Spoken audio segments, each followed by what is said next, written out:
first time being at the conference of the distinguished university, and thank you for inviting me, and especially thanks to having me on such a distinguished panel to be able to share my experiences in the area of border protection, or specifically illegal border crossing. But being here for a day and a half, I have to say I will take my liberty to spice it up, my presentation, with some practical experience in lawmaking at the national and EU level, since I do have spent quite a lot of time in Justus Lifstad building for the last 19 years. This is the Council of the European Union headquarters in developing EU law in relation to irregular or migration, as well as border protection and Schengen law. At the same time, I have spent 7 years as a Schengen evaluator and past couple of years as a leading EU expert evaluating member states on applying EU law at the external borders of the EU. And through this, I will perhaps a bit more explain what is the reasoning and how do law in fact became the law.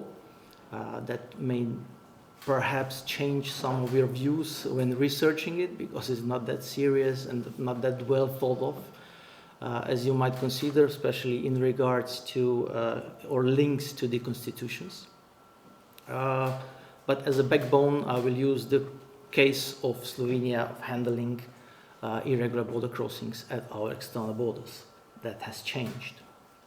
Just the basic structure, the powers given for the process of carrying out all the measures against persons that have crossed the border illegally are being given to the police in various different laws, but structurally put inside of so-called integrated border management strategy.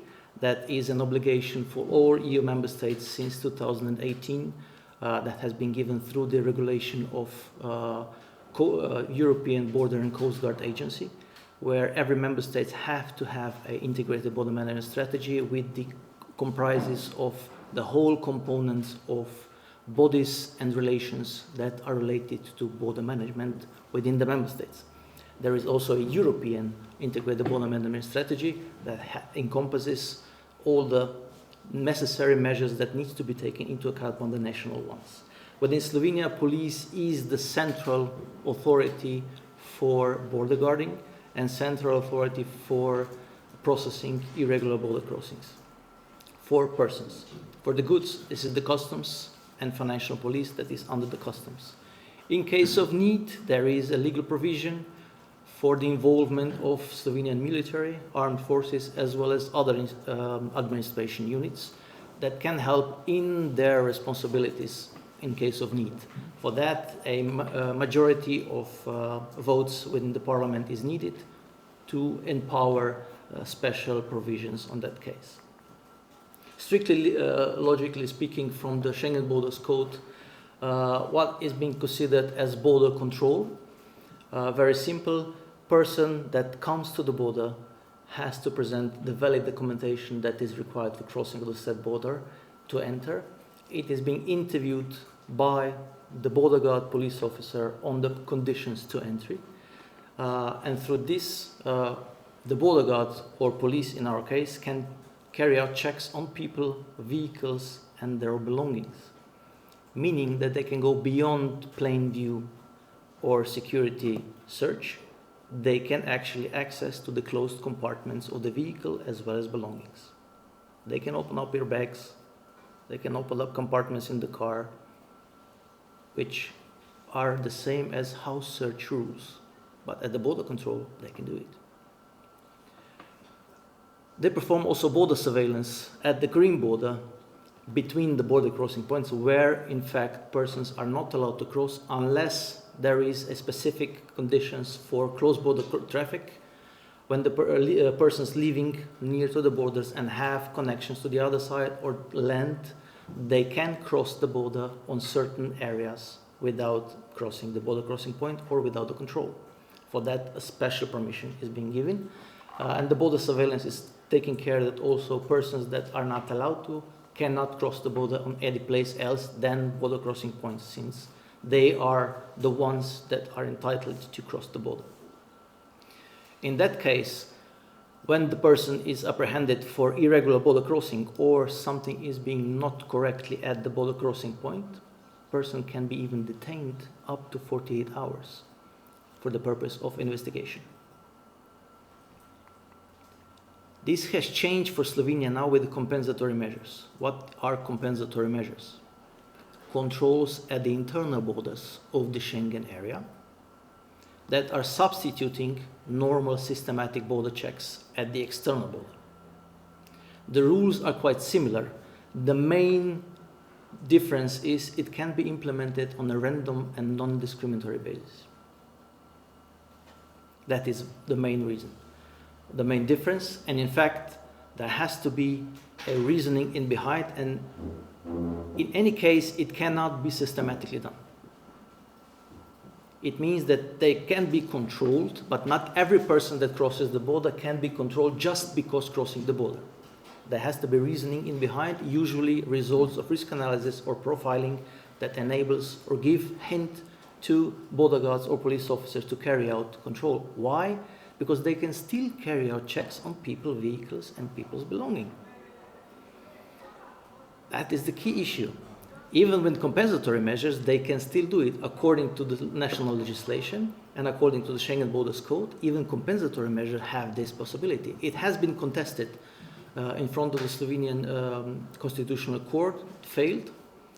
That this right goes beyond and it possesses more powers to the police than it should. After 33 years being a police officer, I would not want to live in a country where police does powers that are not written in the law, for sure. But in this case, yes. I mean, there has to be a reason why you have been stopped, why you have been controlled, but they do have the powers. What we have inside are strict rules of how to, in fact, control that this power is not abused by different police procedures.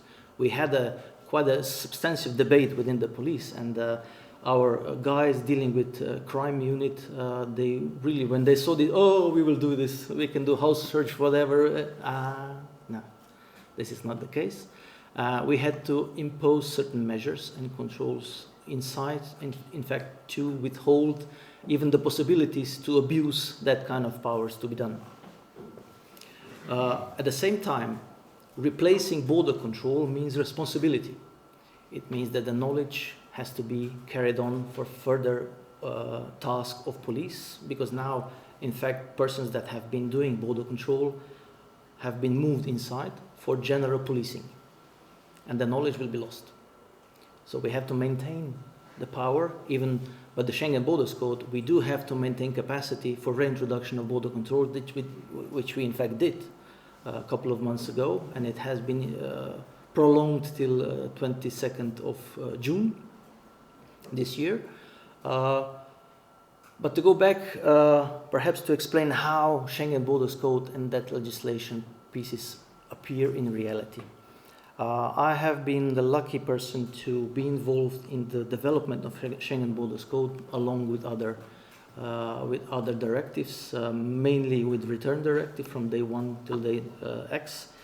And for you to understand, when you are evaluating or making a research on the piece of legislation, yesterday we've heard about evidence-based law. When the piece of law is prepared by the European Commission, you have first part of the document, usually more than half of the pages of the document, that is evidence-based, rules, reasoning, and consequences of the perceived law. You bring back home and then you try to do it your homework, prepare your standpoint and positions on certain provisions, and then you come to the Council. And the procedure in the Council comes from evidence-based to interest-based. Interest-based from the Member States' point of view. And they all influence the piece of legislation through their interest and ideas and powers within the EU. And when this is being finalized, the common agreed document is being sent to the European Parliament for the trialogue. And within the European Parliament, you would have public debate, and you would have NGOs and other interested parties that have the power or possibility to in fact have possibility to impact the way that law is being written. But then on the trialogue that I've did, I have to say during the trialogue there is two parts of the trialogue, technical and the political. On the technical I have been dealing with political advisor and legal assistance of the European Parliament, the things that were easy to be done. And on the political level, you would have real negotiations with the rapporteur, with all shadow rapporteurs from every political parties, European Commission and the Council of the European Union. And over there, to be politically correct, it's trade-based law. There is no evidence anymore in interest but trade. Why? I give you this, you give me that. It goes simply like that, because the rapporteur needs to show his seriousnesses and political points through something that he gains in the negotiations, and the shadow rapporteur the same issue within their political party. So the content itself doesn't really matter, as long as I receive my part. So all the legislation, it's in fact coming from the council where it's already a compromise, sometimes a rotten compromise, as long as it is there.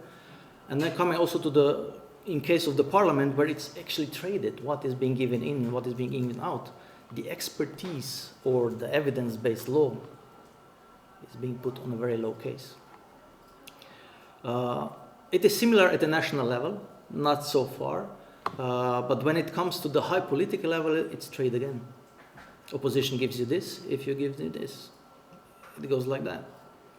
So even the whole hard work that is being made by the actually researchers or persons preparing the law goes in vain.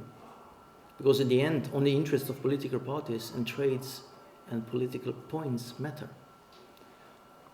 And then you are being given the law on the research that is come out of that kind of process. But going back, what in fact it is irregular border crossing according to Slovenian legislation. Clandestine entry, still, when the border crossings is open, as is now the case. Crossing at the BCP outside of working hours. You have BCPs that are open only during daytime, during nighttime they're closed. You have also mountain BCPs in some areas where they're open only during summertime for daylight, and the other time is closed. Use of false documents, of course, without appropriate travel documents at the internal Schengen border. That is a trick again.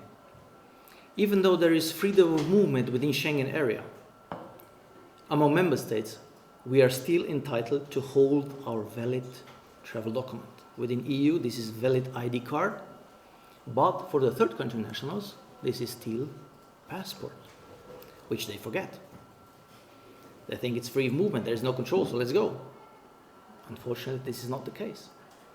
Especially if you have family members traveling without the EU member, family member that is an EU citizen. For them, this is a speciality. So still, they do need to have all of their documents, not even IDs. And of course, when the entry ban is still valid. Why is this important? There is a lot of entry bans that have been issued by the EU member states that is being now a part of the Schengen information system and available to everyone. And persons are not aware that their entry ban is still valid or even being issued. Some third country nationals do not have capacity to understand what is entry ban, so they don't know. And sometimes they still try to enter the European Union, even with the valid entry ban.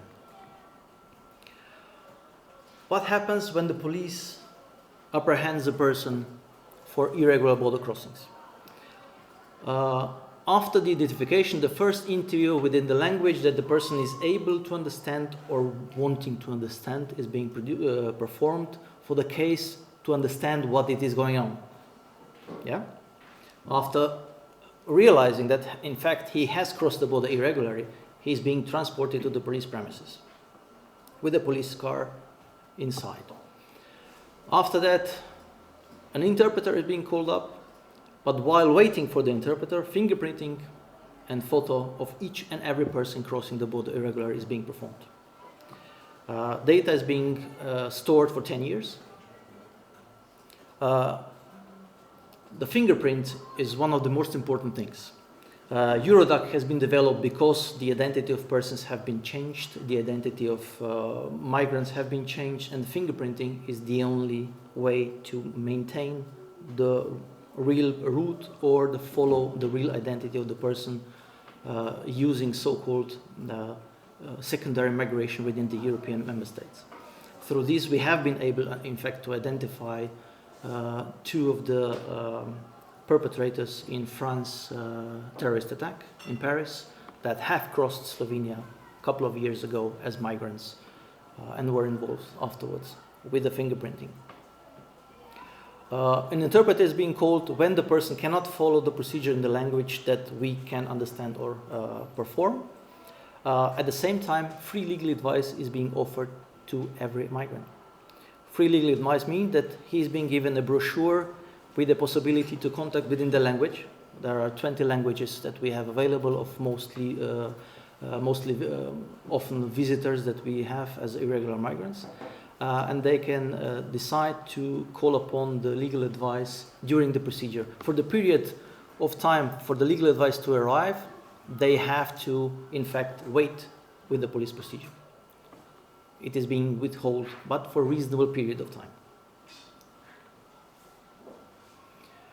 Afterwards, the decision is being done through the return decision on whether a voluntary departure or forced return.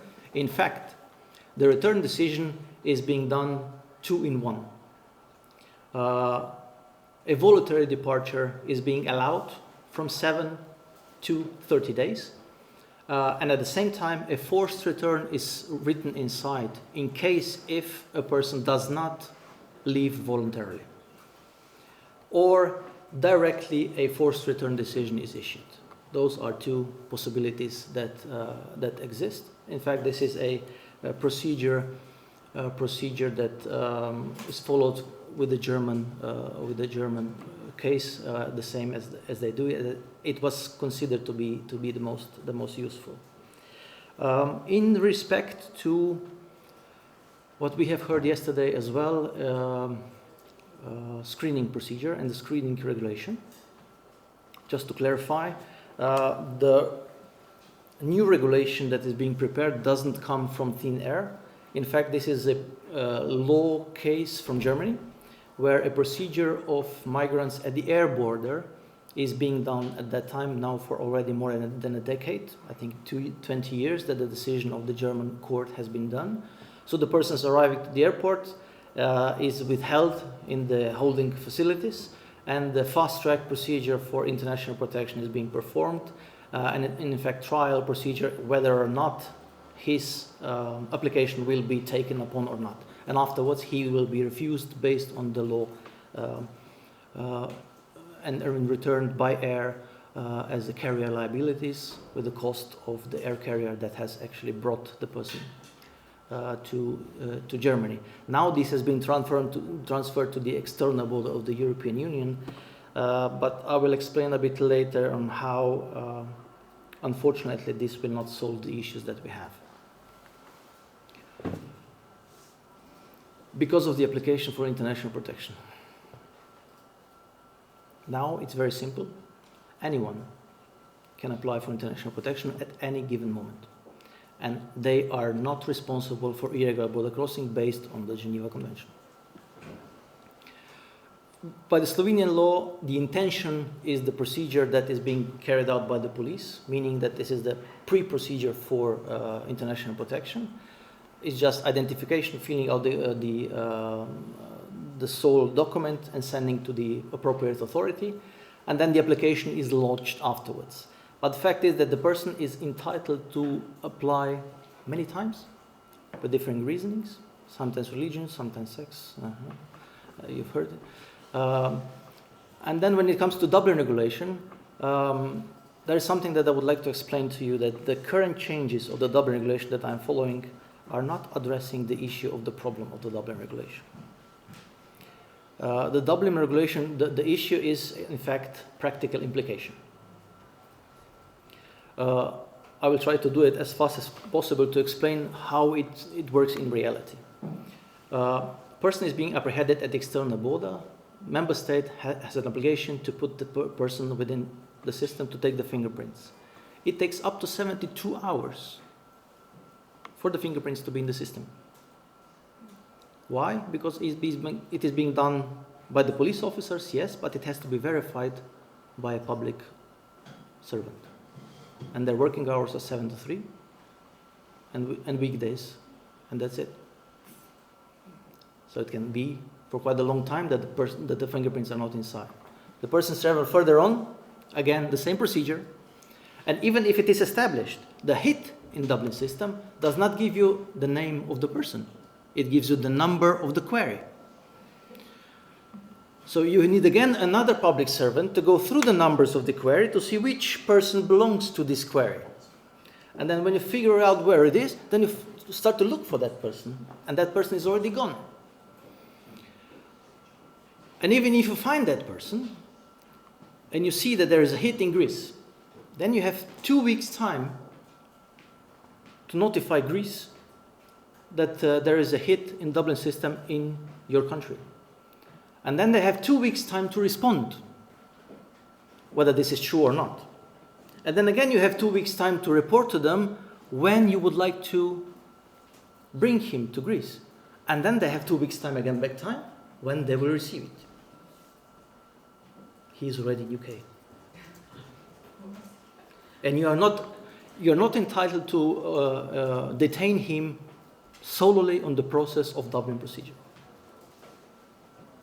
And this is not addressed with the changes of the Dublin regulation.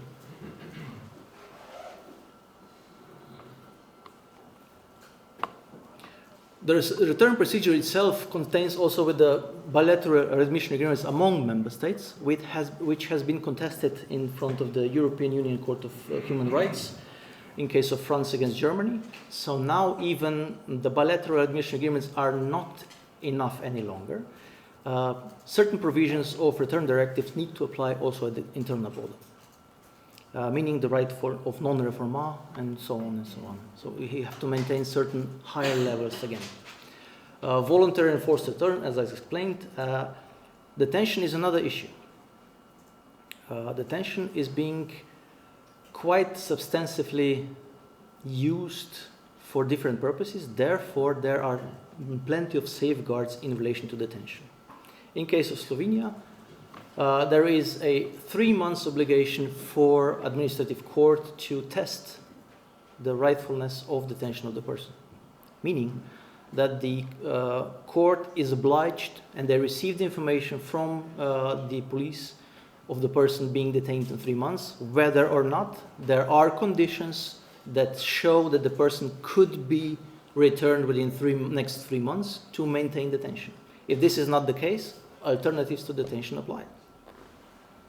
And what would be alternative to detention? We have a nice legal term, less coercive measures.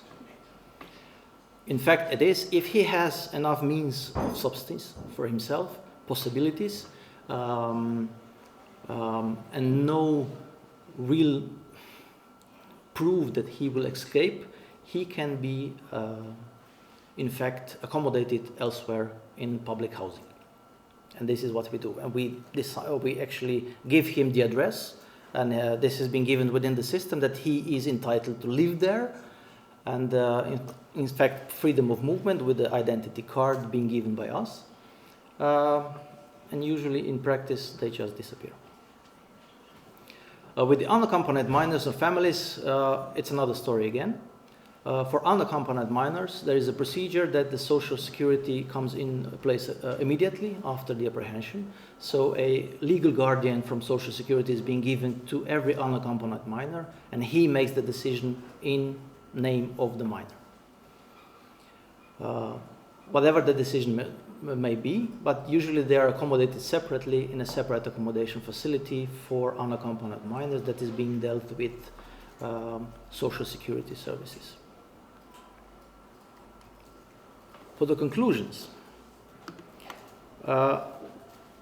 we have been evaluating whether Slovenian system for tackling irregular migration have been sufficient or not, or within the legal standards. Together with my colleagues, Dr. Žaberl yes, we have decided that it's not good, it's not bad, but it's satisfactory. In terms, it does follow the rules as it should, but the directives and the European laws are being implemented with their spirit, and sometimes spirits smell different in different member states. So this is what the Schengen evaluation does afterwards, to see whether this is in place or not. But to say whether one system is perfect from the other, by far not. Yeah? It depends on the historical and the organizational structure of the country and the way the system is being functioning before. And you have to insert that kind of things inside the system, not to invent something else to disrupt the whole place as such. And with this, thank you very much.